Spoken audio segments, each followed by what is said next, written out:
Ladies and gentlemen, I feel really privileged and indeed honored to be a part of this eminent speaker series, and I once again thank Mr. Bhatnagar for giving me this wonderful opportunity to visit this Power Management Institute, go around and see the campus, all the classrooms, etc. It has been a very, very wonderful experience. I don't know on what subject I should really speak to you all. Having done a number of large infrastructure projects for the country, I thought I would share with you 3 projects which I had the opportunity to handle. One, when I was in the railway service itself, at a very young age, at the age of 32, as an executive engineer, a project which I accomplished near Rameswaram, that is restoration of the Pamban Bridge. I want to very fondly recollect what has been achieved there.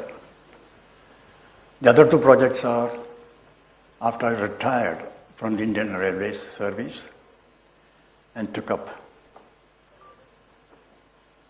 One was the Konkan Railway project and the other, the Delhi Metro project.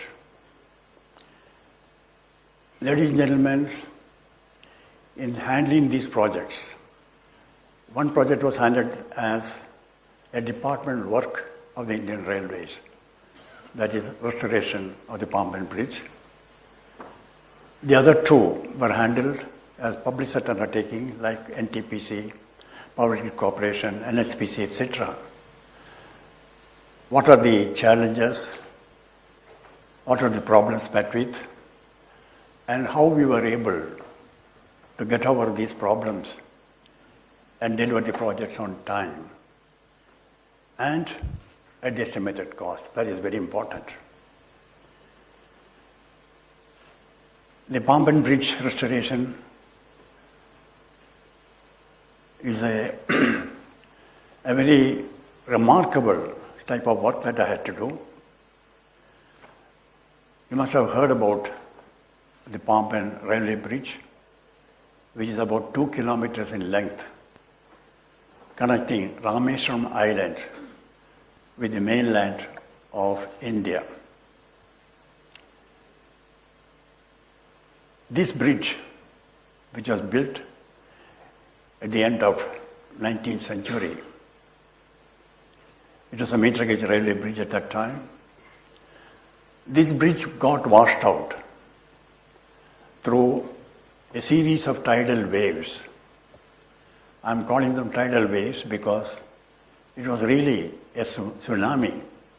But we were not familiar with the word tsunami in those days, so we used to call them tidal waves. Tidal waves as high as 15 meters, 12 to 15 meters high.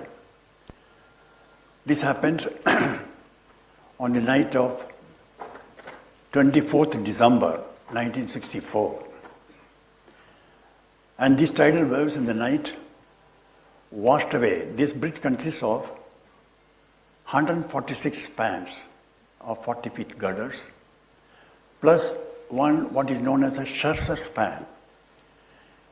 A Shersa span of 300 feet length, that is 100 meters length, which could open and allow ships to pass below the bridge. That is called Shersa span.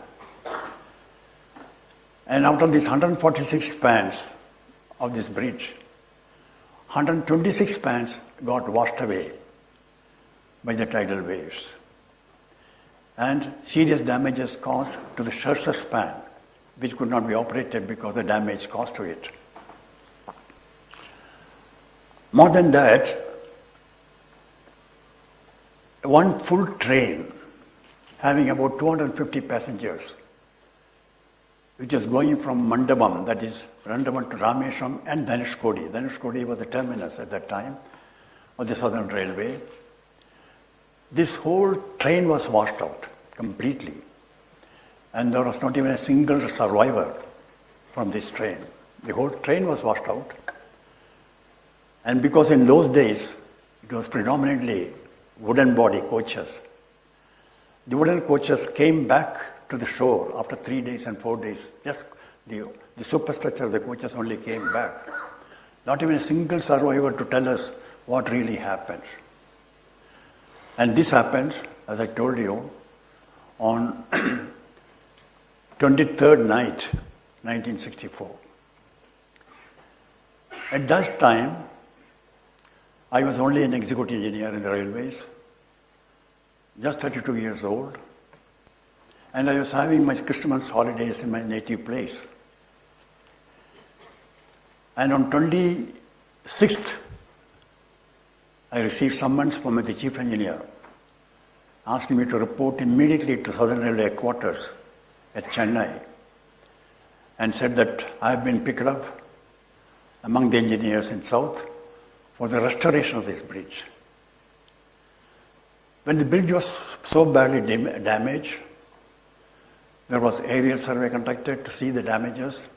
There were also foot survey conducted. And the engineers came to the conclusion that it was not worthwhile to restore this bridge at all, because a road bridge connecting the mainland and Rameshwaram Island was being planned simultaneously. And they thought that it would be better to speed up the construction of the road bridge and give the connection to Rameshwaram Island. But the pilgrims, particularly the people's representatives, members of parliament from north, they have found affinity to Rameshwaram as a pilgrim center.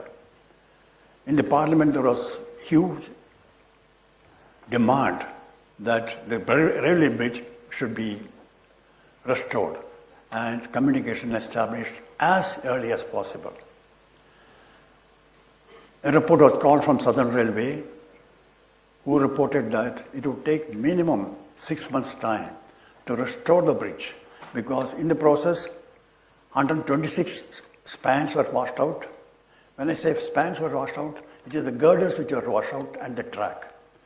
But 2 piers also got completely knocked down. They had to be rebuilt. Anyway, the railway took a decision to restore the bridge and gave 6 months' time for restoring it. When I reported at Chennai, the chief engineer took me to general manager. One Mr. B.C. Ganguly was the general manager of Southern Railway, a very eminent civil engineer. And he told me that the pilgrims cannot wait 6 months to go to Rameshwaram, because the only way to cross this 2-kilometer stretch of sea was only by boats. And power boats were not available in those days. All manually paddled boats had to be used to go to the Rameshwaram temple. He said people cannot wait for 6 months. You must restore it in 3 months' time. This was the mandate given to me. I proceeded to the site. Railway line was not available to read the site because a lot of railway lines were washed out. With the help of bullock carts and jeeps, I read the site, surveyed the damaged situation completely, and took up the restoration work. Ladies and gentlemen, I brought this particular project for discussion today or for presentation to you today, mainly because of 2 reasons. One was, as against the time of 3 months given to me by the general manager, and 6 months' time set by the railway board for restoration of this bridge, the bridge was restored in 46 days.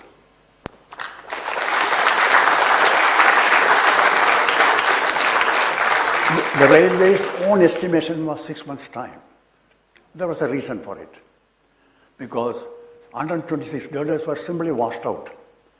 And 126 steel girders had to be brought to the site, brought over to the site, launched, and then the track to be constructed over it. Then only the bridge could be opened. And 2 piers had to be rebuilt also in between. There are no ready girders available. A few girders had to be manufactured. Girders had to be brought from Assam, Jalandhar, Delhi, all over the country. The girders had to be picked up and brought to the site. The logistic involved in getting the girders itself was quite a large time. That is why they estimated 6 months' time for restoration. This restoration was possible only what is known by innovation. Innovation in engineering. I'll come back to the subject a little later because this is one thing that engineers have to learn. Innovate, to do things fast, to do things cheaper. The other project is the Konkan Railway. Konkan Railway is a 760 kilometer long broad gauge railway line connecting Mumbai to Mangalore along the west coast of India. The railway line passes through one of the most difficult terrains ever encountered in the history of railway construction in this country.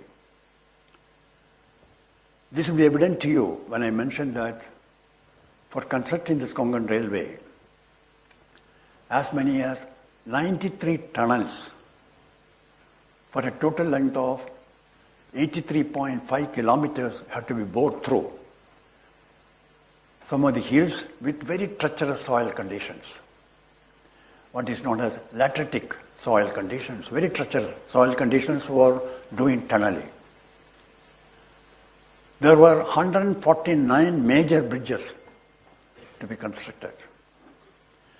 I mentioned to you about 93 tunnels. The longest tunnel on this line is 6.5 kilometers in length near Ratnagiri. And there were 9 tunnels more than 3 kilometers in length. Out of the 157 major bridges, the longest bridge was across Sharavati River near Karwar, which is about 2 kilometers in length. There are very difficult bridges to be constructed across Zuari River, Mandavi River, etc. in Goa area. And there are about 6,000 minor bridges also to be constructed. More than anything, these technical challenges involved, the main social challenge was acquiring land for constructing the 760 kilometer long line. We had to acquire land from 40,000 landowners. You can imagine the colossal task involved in this. This is the technical and social problems. But the biggest problem was raising the money for building this railway line. You are all aware, in this country, all new railway lines are constructed with government funds, railway funds, made available through the successive railway budgets. Usually in those days, the allocation for new railway lines used to be hardly about 300 or 400 crores for the whole year for all new railway lines under construction. And this cost of this line alone was at that time about 2,400 crores. And there are about 35 railway lines under construction.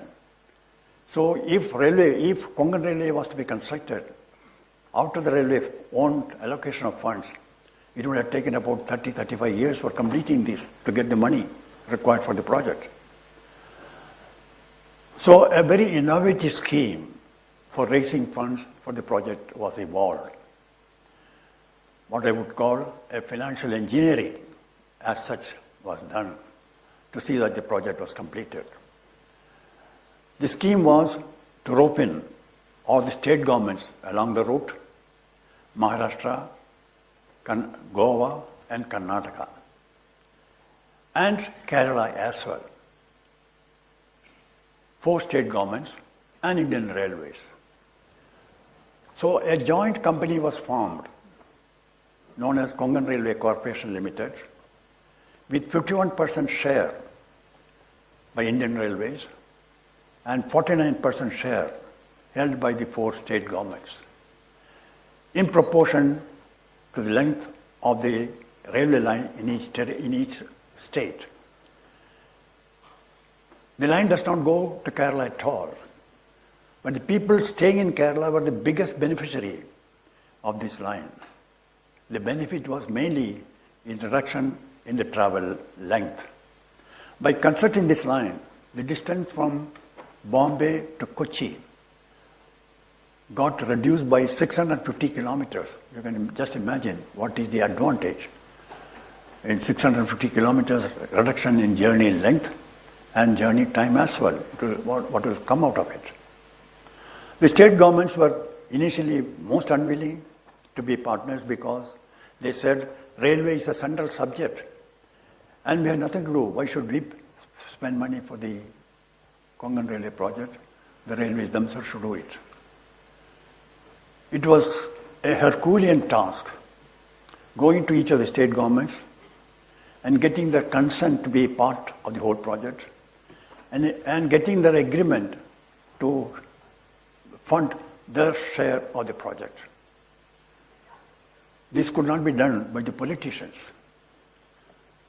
This was done only by the Konkan Railway Corporation itself.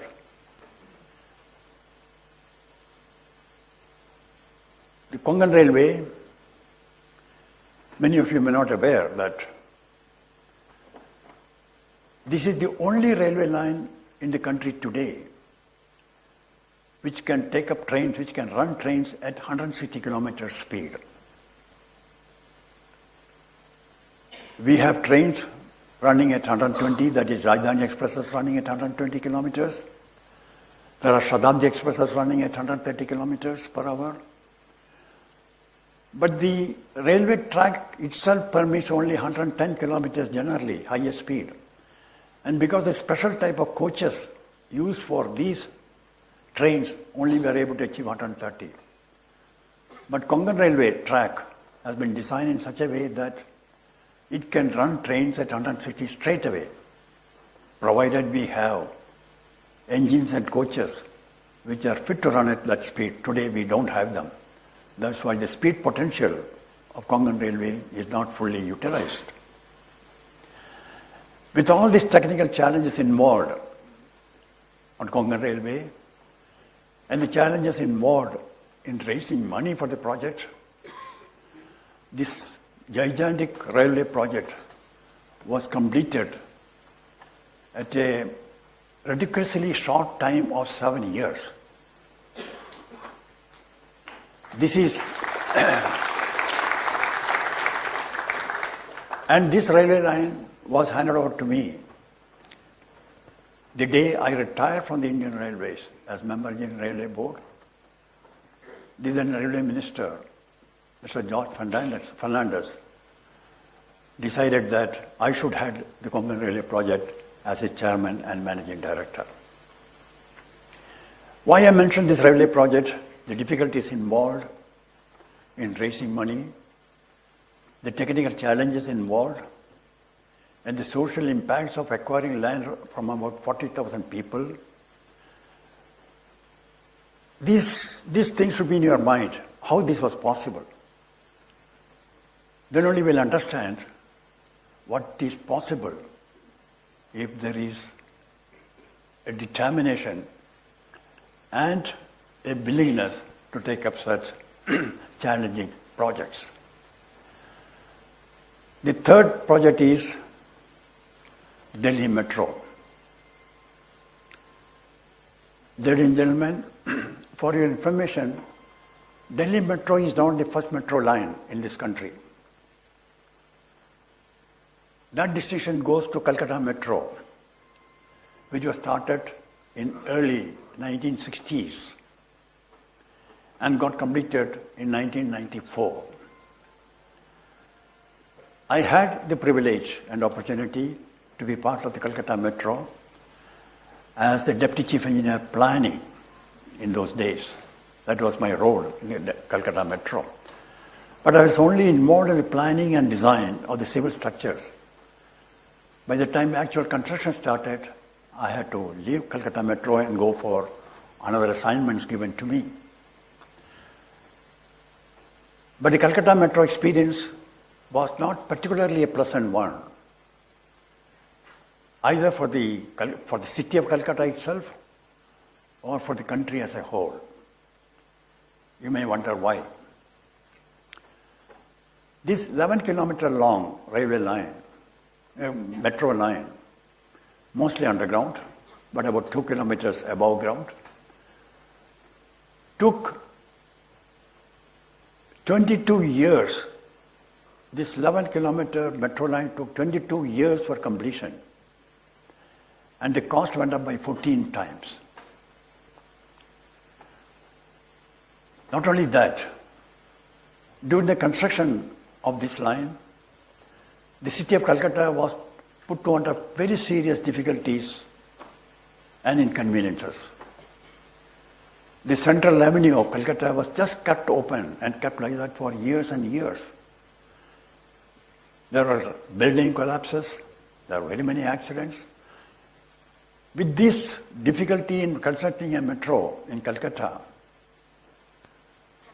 all the state governments and government of India backed out from further metros in the country. Although at that time, along with the Calcutta Metro, government has already set up metropolitan transport project organizations at Delhi, Mumbai, and Chennai. With the problems involved and the time taken and the way the cost went up, they decided that we will not proceed with any more metros in the country. So ultimately, by 1994, Calcutta Metro was completed. But Delhi being the capital of the country and growing at a very, very fast pace, provision of metro system became unavoidable. Therefore, ultimately, in 1996, the Delhi Metro project was sanctioned by Government of India. Judging from the experience of Calcutta Metro, which was executed by Indian Railways as a departmental project, even today, Calcutta Metro is part of Indian Railways. It has got its own zonal railway manager. Seeing the difficulties involved, the difficulties in raising money, and the implementation problems, it was decided to form a special purpose vehicle for constructing the Delhi Metro. In that process only, Delhi Metro Rail Corporation was set up. It's a joint venture company with 50% equity participation by Government of India through Ministry of Urban Development and 50% participation by Government of Delhi. For starting the Delhi Metro, government was searching for somebody to take over the metro project. They advertised, they invited people. They were not able to find a suitable person for taking up as the managing director of Delhi Metro Rail Corporation. So the Government of India and the Delhi government jointly set up a search committee who will search out a suitable candidate for taking over this job. I was a member of the search committee. Although we invited a number of applications and interviewed many people, it was not possible to find a suitable person for heading the Delhi Metro. A person with sufficient technical background, sufficient experience. By that time, the Japanese government had pledged a loan, funds for the Delhi Metro project, and time was running out. And the Japanese government, through JICA in those days, it is it was not called JICA, it was JICA's predecessor. They gave an ultimatum to the government of India that unless you post a chief executive for the project, we are withdrawing the loan commitment that has been given for the project. Japan had agreed to give 60% of the project cost. And the two governments, Delhi government and government of India, had to share only 40%, almost 20% each. So having been driven to the wall, they had to find somebody immediately. At that time, I was chairman and managing director of Konkan Railway Corporation. We are about to complete the Konkan Railway.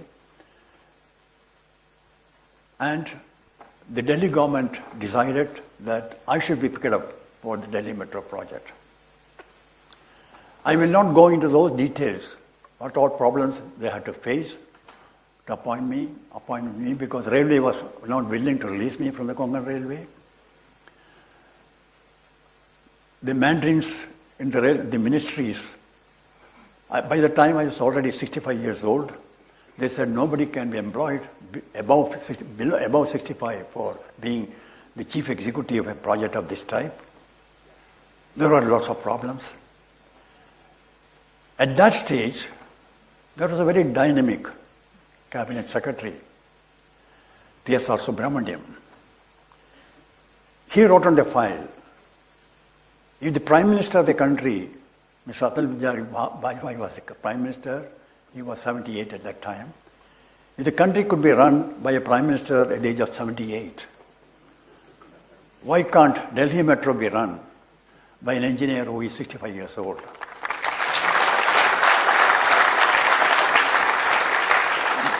That was how I got involved in Delhi Metro project.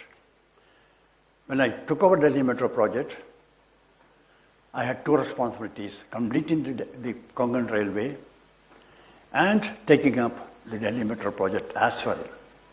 So for a few months, I was in charge of both the projects until the Konkan Railway project was completed and handed over. I had to be in charge of that also, and in charge of the Delhi Metro Corporation as well. The first phase of the Delhi Metro, covering about 65 kilometers, of which 16 kilometers were underground and remaining elevated, at a cost of 10,500 crores, was to be completed in 10 years' time.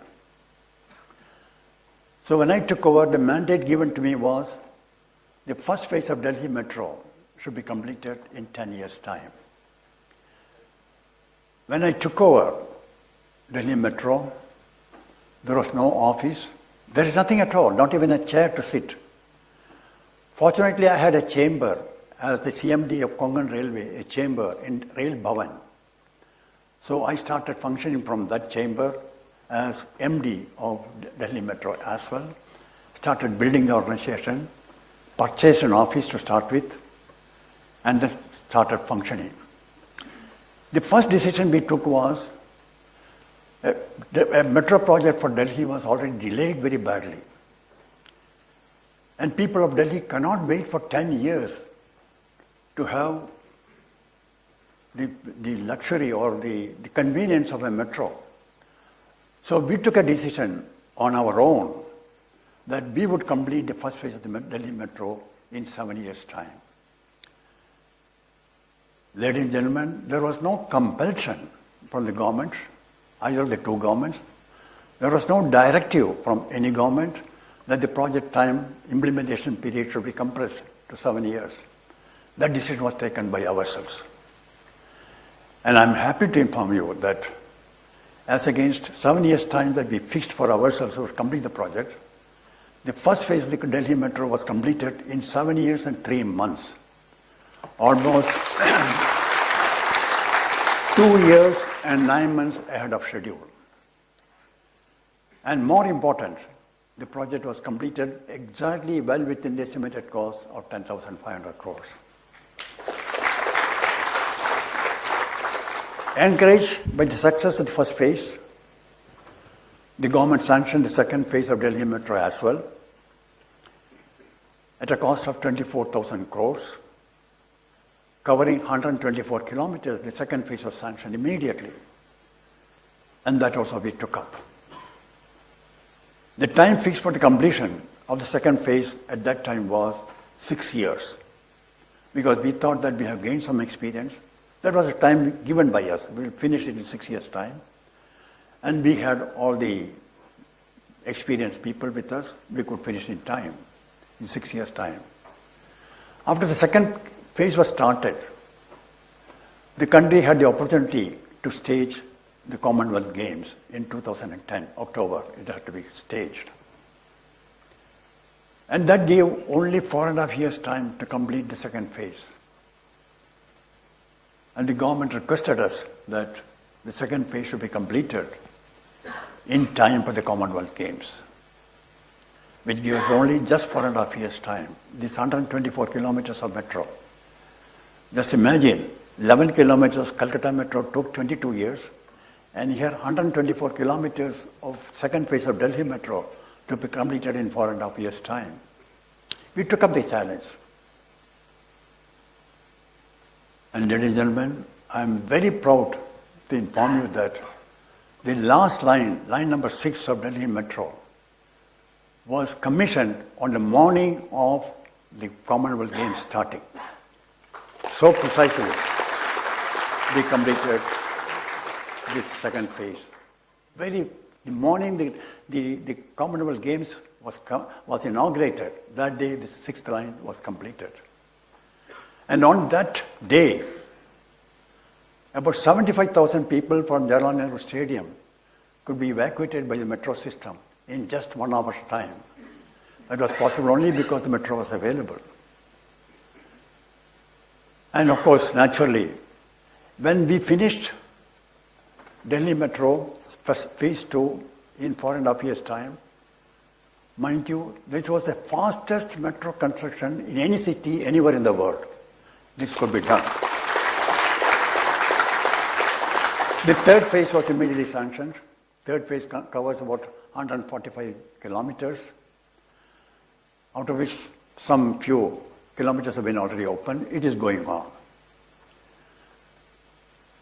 Now, why did I mention these three particular projects before you? They were all government projects. One was done as a departmental work. The restoration of Pamban Bridge was done as a departmental work. The other two were done by government companies. The Delhi Metro Rail Corporation and the Konkan Railway Corporation.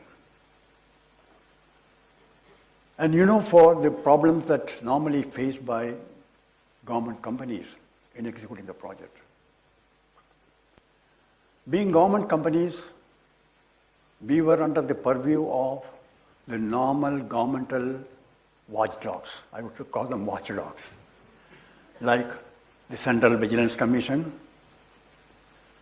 the Controller and Auditor General of India, C&AG, and the parliamentary committees and legislative committees. Here, Delhi Metro has got not only a parliamentary committee, even legislative committees. We were all under the purview of these statutory organizations. In spite of that, how is that we were able to complete this project on time, or even before time, and all within the estimated cost? This is a lesson or experience that I want to share with all of you. How was that possible? Ladies and gentlemen, this was possible only because of the unique work culture of these three different organizations. I would say the two government organizations. The other was a departmental work. There also, how we were able to do it. What is this unique culture? This is what I want to place before you, because there is a lesson that all the public sector undertaking in the country can draw from the experience of how these projects have been completed. The four cardinal pillars of this work culture are: 1, punctuality; 2,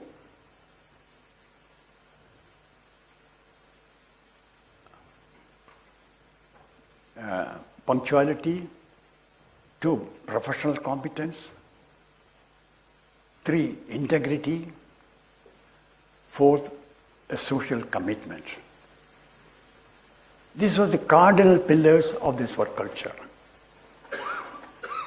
I would like to go into this work culture a little more detail because there is a lesson that we have to learn from all these things. There is a 5th factor also in this work culture, which will come to you a little later. A 5th factor involved in this work culture. Punctuality. What is punctuality? If you really see what is punctuality is nothing but respecting the time of others. You respect the time of others. I was so happy that we set this talk to start at 10 o'clock. And all of you would have noticed that we started exactly at 10 o'clock. The credit goes to Mr. Bhatnagar.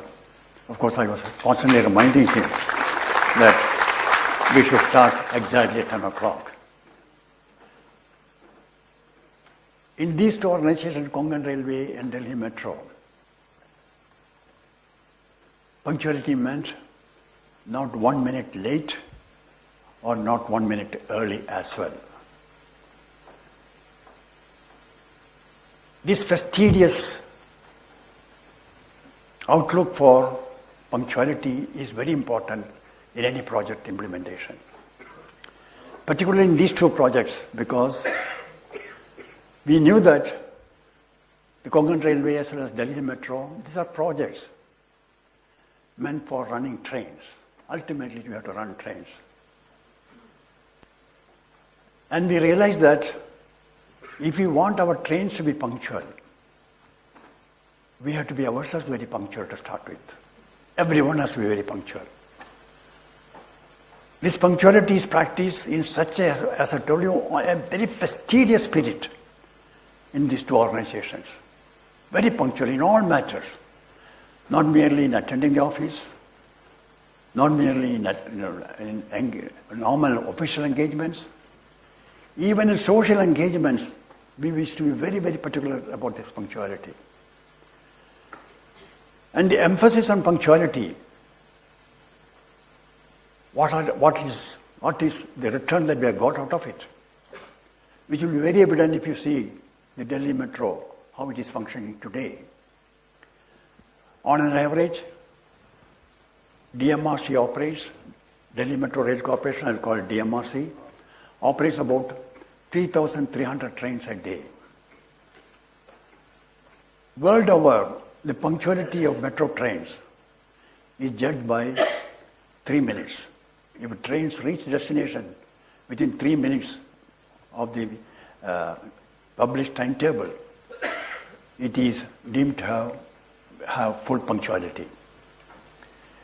In Delhi Metro, we decided right from day one that our least count for punctuality would be 60 seconds, not 3 minutes, 1 minute. If the train is not reaching the destination within 60 seconds, it is deemed to have lost punctuality. We had to tighten our belt very much. We have to educate our staff very much, bring them into the discipline. DMRC also has got an institute to train our people. The main emphasis is on punctuality at every stage. And do you know the fallout of this emphasis on punctuality? When I left Delhi Metro Rail Corporation in 2011, the punctuality performance of Delhi Metro was 99.97%. There has been no deterioration in the punctuality performance even now. It may not be 99.97, probably 99.95, something like that. Such high level of punctuality performance was possible only because of the emphasis on punctuality. But it has got another aspect as well. Why did we have this punctuality emphasis even to the project implementation stage? you see the result, how we were able to complete projects on time or before time. We were very, very particular about this. And for watching the timely completion of projects, we used to set up what is known as reverse clocks in all the offices, in all the work sites. A reverse clock is a clock which gives how many days are still left for completing that segment of the project or that particular line. And each day the clock will automatically lose 1 day and give you so many days are left for completing this project. We used to keep a margin. If the project is to be done in 3 years' time, the clock used to be put for 2 years and 9 months, something like that, always keeping a margin. This clock used to be a constant reminder for everyone involved in the project. Engineers, designers, contractors, suppliers, that only so many days are left. They have to be on their toes. This is how we were able to complete the project on time. These clocks were put up even at the work sites. A tunnel is under construction. And this I started with Konkan Railway, this practice. At every tunnel entry, there will be a clock put up. So many days are left for completing this tunnel. This is how we were watching. We were not adopting, these modern methods of project management, I can tell you. It was basically a common sense approach, ground to earth approach to see that projects are completed on time. That is how we were managing. And that was highly successful. The next part of the work culture is integrity. When I say integrity, it doesn't mean just honesty or absence of corruption. It is something much more than that, integrity. If you pick up the Oxford Dictionary and see the meaning of integrity, it says having good moral values. This is integrity. And we were so particular about this integrity part of it. Anyone who is inducted to the organization, anybody pick it up for the organization, the main thing we used to see is what is the man's integrity? What is track record in regard to integrity? I was not very much bothered about the technical competence of the person so much, because we knew that if he doesn't have the required technical knowledge or competence, he can be taught, he can learn it, or we can get somebody who knows it to help him. But if the man doesn't have basic integrity, this cannot be borrowed, this cannot be purchased. He must have it himself. A great emphasis on integrity was therefore laid on every individual. For that, what we do is, we first of all decided that the organization will be a very slim organization for implementation. Whether it's Konkan Railway or Delhi Metro, a very small organization.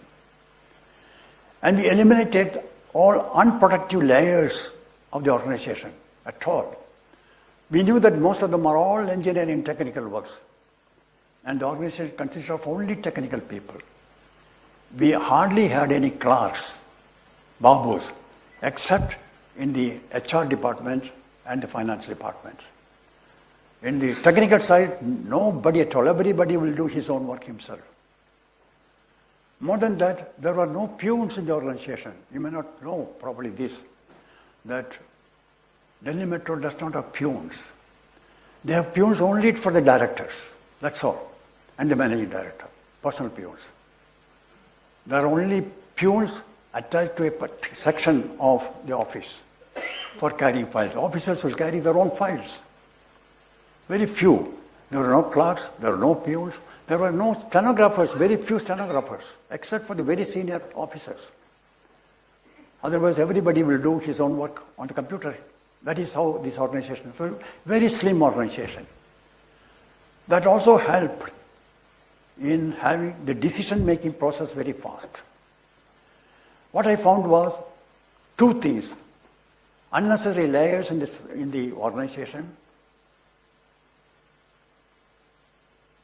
and having full trust on the people who work with you, this hastens any decision-making process. As a managing director of Delhi Metro or CMD of Konkan Railway, huge tenders we used to float. Some of our tenders were 1,500, 2,000 crores value tenders. We had no difficulty in settling the tenders fast. Mainly because of this, we knew the man had the integrity. Nothing will be done. And the decision-making process was very fast. There were so many layers to jump for a decision to be taken. No, that was not allowed. You'll be surprised to know that in phase 2 of Delhi Metro project, the average time taken for deciding tenders, some of the tenders were, as I told you, 1,800 crores, 1,400 crores. There are a large number of tenders. The average time taken for deciding a tender was 18 days. That is how the project could be taken up so fast. And that was possible only because we could trust who has handled the tender, who was the tender committee members, which director has processed it. If you have confidence in him, there is nothing to waste time on this. In writing the English, that's all what is required. And again, this emphasis on integrity,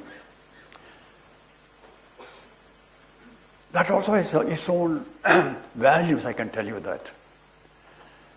When the Commonwealth Games was staged in Delhi, all the players involved in the Commonwealth Games, there are so many allegations, so many court cases. Some people were arrested, some people were behind bars. Delhi Metro was the biggest player in the Commonwealth Games, the infrastructure project. There was not even a single allegation, a single scandal about what has been done by Delhi Metro.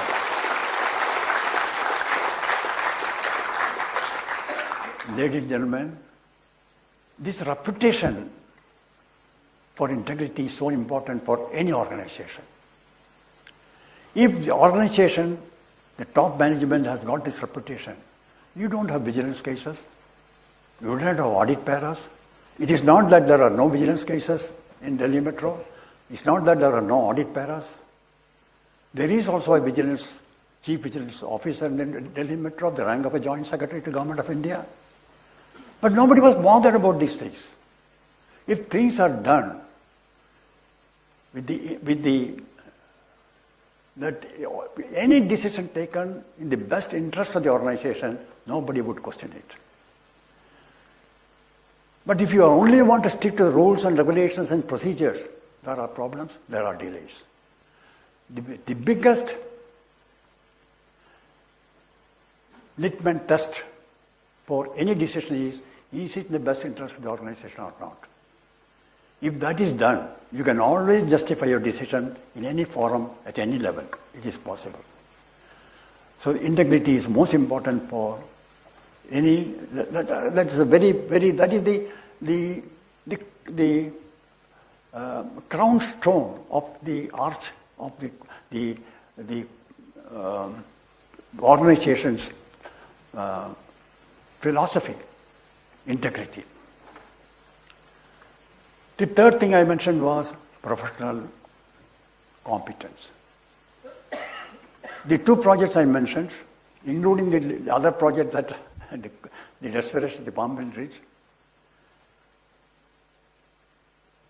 it's all highly technical projects. The technology involved is so much.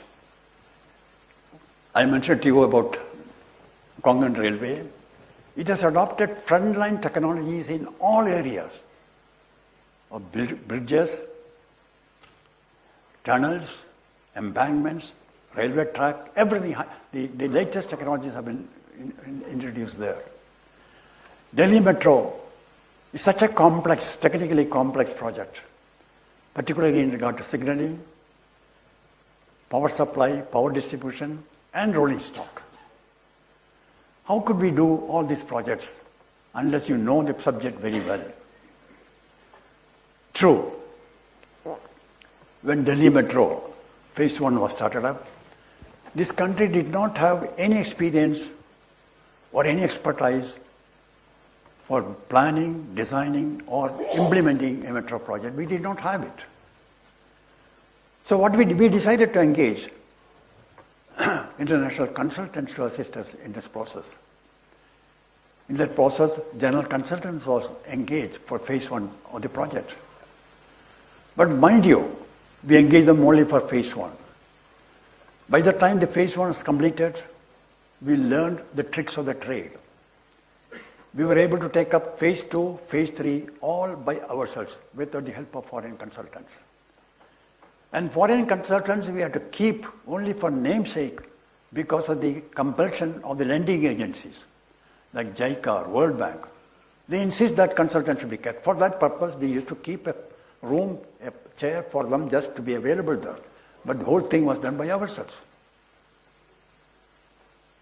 And not only we could do Delhi Metro, there are today 13 metros going on in the country. And all these metros, the investigations and preparation of detailed project reports, they are all done by Delhi Metro Rail Corporation, I can tell you, except for Nagpur Metro. Even Nagpur Metro was done by Delhi Metro Rail Corporation. All the metros in the country going on today, the investigations and studies required were all done by Delhi Metro. They prepared the project report and they helped the different organizations to get the clearances from the Government of India and the state concerned. That means, in regard to metro, we are completely self-sufficient today. Not only that, by the time second phase of Delhi Metro was commenced, there were 3 metro coach building factories already set up in the country. We can produce our own coaches, metro coaches, we can even export from this country today. This technical competence, knowledge is so important. If you know your job very well, you have the confidence, you have the self-assurance, you have the competence to execute the project fast. If you know your job very well, the people below you will worship you. If you know your job very well, the people above you will patronize you all the time. So this is very important, to know your job very well. While introducing me, the speaker mentioned that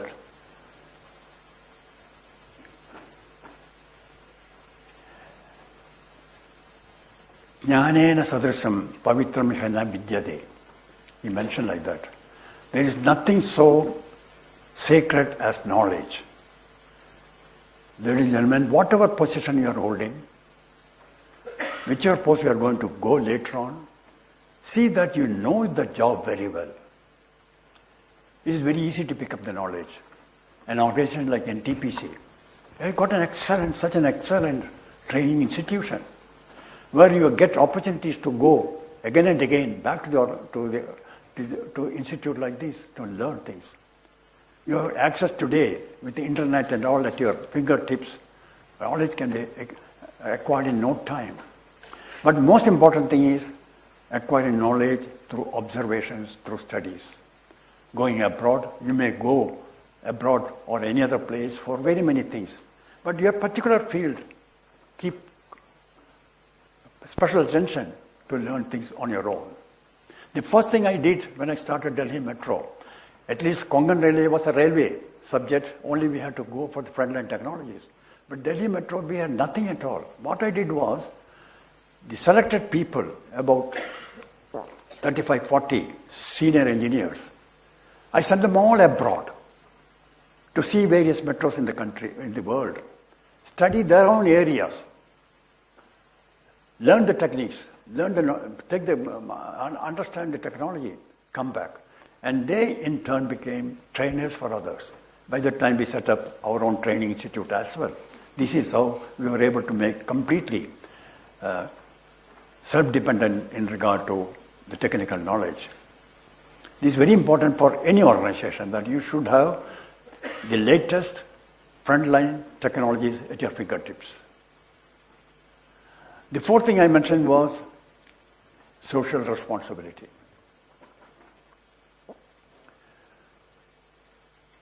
The three items I mentioned earlier are not enough.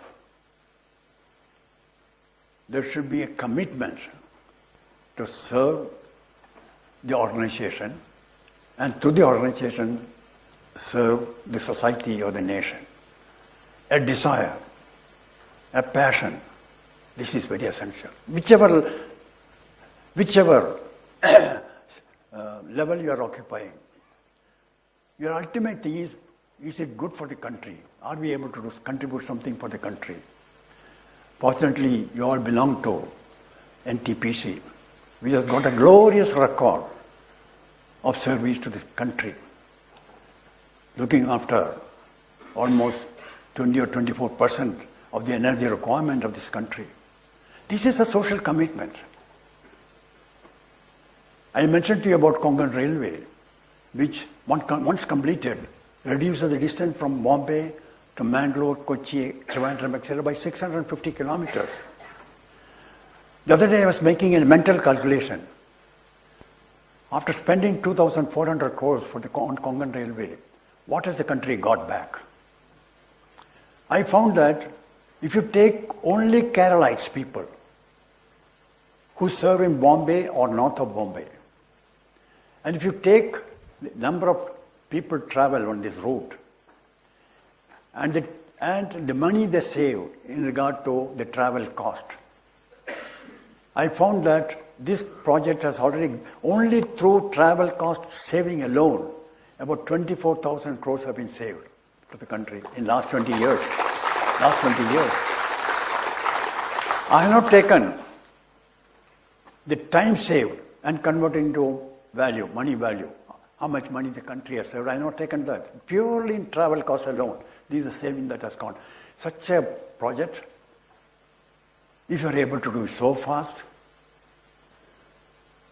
I think that is a service to the country, to the nation as a whole. When Konkan Railway project was taken up, the financial commissioner of Indian Railways, the then financial commissioner, I won't mention his name, he gave me a challenge. You will not be able to finish this project even in 30 years' time. That is the challenge he gave me. I said, we will finish in 7 years' time.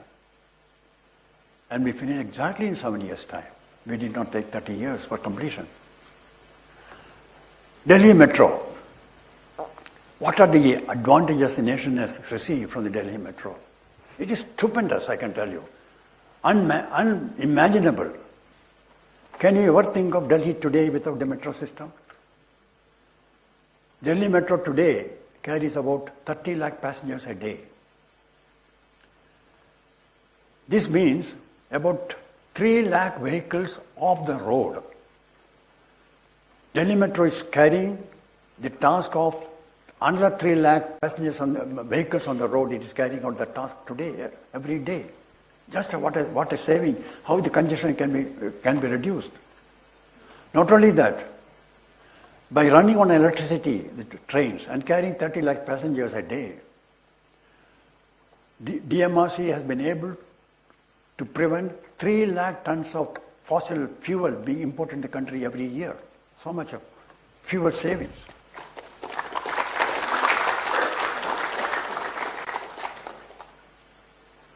And using only green energy, electricity for running the trains, DMRC is preventing about 125 tons of pollutants being let into the air every day. It is saving. More than anything else, each commuter on Delhi Metro today saves 28 minutes in his journey. This is a study done by JICA, the funding agency. Each journey he saves about 28 minutes. An up and down journey means 56 minutes he's saving every day in his life. Just imagine how many man hours extra we are getting for the city by saving in travel. And most important thing, Delhi is a place where a large number of road accidents take place. Last year, more than 5,000 people have died on in Delhi roads, which means almost about 5 to 6 people die every day road-to-road accidents. The Road Research Institute, Indian Road Research Institute, made a study on behalf of JICA again to find out how many people's lives have been saved by Delhi Metro carrying people in the trains very safely. There has not been even a single case of casualty on the Delhi Metro so far. They have found that every year, Delhi Metro carrying 3 lakh passengers, so many people by train safely, comfortably, and in air-conditioned comfort. We are saving about 250 lives every day, every year from Delhi roads being killed. These are the social benefits. Ladies and gentlemen, if you know that these are the benefits of a project, your soul and mind is always in the project. You want to finish the project fast for the good of the country. This is the social benefit that you should keep in mind. Not only that, while implementing the project, you must see that, unlike what had happened in Calcutta, where the people had to put a lot of difficulties and inconveniences when metro was being constructed, we ensured that when Delhi Metro is being done, least inconvenience is caused to the people around. You would have seen the very meticulous scientific barricading that is being done. Works are all being confined within the barricades. Things are being done in such a way that least disturbance to the people. If we find there is a disturbance during daytime, we do the work only during night time. Least disturbance work is being done. Many people are not even realizing that a tunnel is being bored through below their houses, even they don't come to know of it. Like that works are being done. I think this is a social responsibility that we have, which has got to be kept in mind. With whatever project you are taking, whether it's a hydroelectric project, whether it's a thermal project, using coal or fuel, or any other fuel, see that minimum inconvenience, minimum disturbance is given to people around, and no lasting injury to the environment. This is very important. I had mentioned to you that in all this project implementation, there is a fifth factor that is very important. I am somewhat spiritually oriented. And I always had this in mind, right from young days, that everything that we do, it is not ultimately that what we do. Again, when he introduced me, I forget the name of the person, he was mentioning to me that there is a verse from Yoga Vasishtha kept in my room, all the rooms, wherever I go, I keep that verse. Karyam karomi, nacha kinchit aham karomi. It's a Sanskrit word. This says, whatever is to be done, I do. But it is not I who do it. Ladies and gentlemen, you may believe in a God or may not believe in a God. But you have to believe in that unseen presence, the supreme reality, which is guiding all the laws and regulates the whole world. Without the help of that supreme reality, you can't achieve anything else. Have firm faith that there is an unseen hand, there are eyes watching you all the time, and whatever you do it with the best motives, the best intentions. This faith in the spiritual values is so important. Right from young days, I used to read Bhagavad Gita very regularly. These days I also read Srimad Bhagavatam. But in Konkan Railway as well as in Delhi Metro, one thing I used to do was, any officer joining the organization, I used to present him a copy of Bhagavad Gita and exhort him to go through the slogas daily, read that, imbibe its meaning, its message, and try to practice it. Ladies and gentlemen, Bhagavad Gita is not a religious text. Bhagavad Gita is a conversation between Lord Krishna and the King Arjuna on the battlefield, which took place 5,154 years back. At that time, there was no religion in this country. You may wonder how I am saying 5,154 years. This has been estimated by our own mathematicians, Aryabhatta particularly, when this was done. And we know that this was done about 5,154 years back. This is not a religious test. It is an administrative gospel. A book which will give the guidance how you should conduct yourself in difficulties. What sorts of inspiration you can get from here, from this book. Mahatma Gandhi used to say that whenever he was under severe pressure, mental problems, dilemma that he had to face, he used to immediately come back to his room, take out the Bhagavad Gita and open it out. And he used to record that I always used to find one sloga which would give me the required consolation, solace, and encouragement to go forward. I used to give this, as I told you, copy of Bhagavad Gita to every officer who joins the organization, which even today I keep doing. Even the organization I am monitoring, I'm not fully involved, but I give them the Bhagavad Gita, keep these copies ready, and give it to him, and tell him that he should go to the sloka. As Bhagavad Gita, you should have a book which gives word by word meaning, but many of you may not know Sanskrit. So word by word meaning, the meaning of the whole sloka, and the message it conveys, that should be understood, imbibed, and you should practice it. This I found very, very useful. One of my management techniques in handling all these projects were that I used to have every Monday, 9 o'clock, a meeting of the top officers of the organization, that's directors, managers, all senior officers, every week. We never used to have an agenda for this meeting. There are no minutes drawn also about the meeting taking place. The main discussion would be what has been achieved in the last week, what are the problems we have faced, what problems we are likely to face in the next 1 week, what needs to be done. A similar meeting I used to have every first Monday of the month at 9 a.m. with the middle level executives as well. There are about 600 of them used to assemble. At that time, the main emphasis was on ethics and values in the organization. Not about the subject, not about any particular technology. What value, what practice you should follow, how to handle the contractors, how to deal with suppliers, how to deal with the public, how to deal with the government agencies. These sort of values used to inculcate on them. These values will stay on the mind only if it is repeatedly hammered in, otherwise it will not. People will forget it very fast.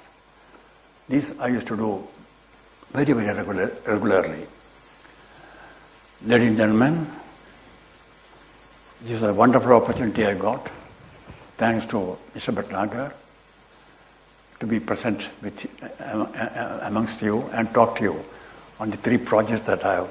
3 projects I picked up, and there were so many other projects, I have not picked up those things. And I mentioned about Pamban Railway Bridge. He said, innovation. If you see, Pamban restoration was, as a result of innovation, the success. Konkan Railway success was mainly because of the financial engineering, where the state governments became partners. That's the first time a project of that type was done in this country. The state governments were partners and they were funding the whole project. And Delhi Metro, which was a technically complex project. Now, I promised that I would mention to you about the Pamban Railway restoration also. How we managed it. As I told you, it's purely innovation. What had happened was, these 126 girders were all washed out in the sea. Some were about 1 kilometer, some were 2 kilometers away. But because they were all washed out in the water, there were no damage to these girders. And with the help of the local fishermen, we were able to locate every girder where they were lying, about 1 kilometer, 2 kilometers, 3 kilometers away from the bridge site. After locating each girder, we used to pick up that girder with the help of divers, bring them up, and hoist them on boats, take them to the shore, repaint or repair whatever is required, and then use them for the restoration work. We did not wait for girders to come from Ambala or girders to come from Gorakhpur or Assam. If we had to wait for that, this work could not have been done. The simple way of salvaging these girders from the seabed was the main thing. The other was launching. At that time, these girders could be launched from one span to the other span only with cranes. And railway did not have any diesel cranes, only steam cranes in those days. I'm talking about 1963, 64, 65. There was only one crane, the whole railway system, which could handle the weight of such a steel girder. And with that crane, we had to launch one girder. Immediately after launching, put it in the proper bearings, then link the sleepers, put the rail on that. Then next girder has to be launched. In sequence, it has to be done. If that is to be done from one end, this 2 kilometer long line would take 6 months really to complete. So we rigged up, locally rigged up another crane from the other end, from the island itself, to launch basically the girders which were being pulled out of the sea. It's only mere innovation and local engineering that helped us to complete launching up all the girders and complete the railway track in 46 days' time. Innovation is so important. You have to deviate from the normal. This was not what was given to me when I went to the site. I was told there will be a crane and you have to use the crane and finish the work. We did not wait for all these things. Had our own innovation, our own ideas how to do it. So one is innovation, the other is financial engineering, and third is technical complexity, how to solve it. These 3 projects I placed before you, and the work culture which drove these 2 organizations to complete their project at time, I thought I would share with you because it will be useful to organizations like NTPC, NHPC, or Power Grid Corporation. Thank you very much for giving me this opportunity to speak to you. Thank you very much.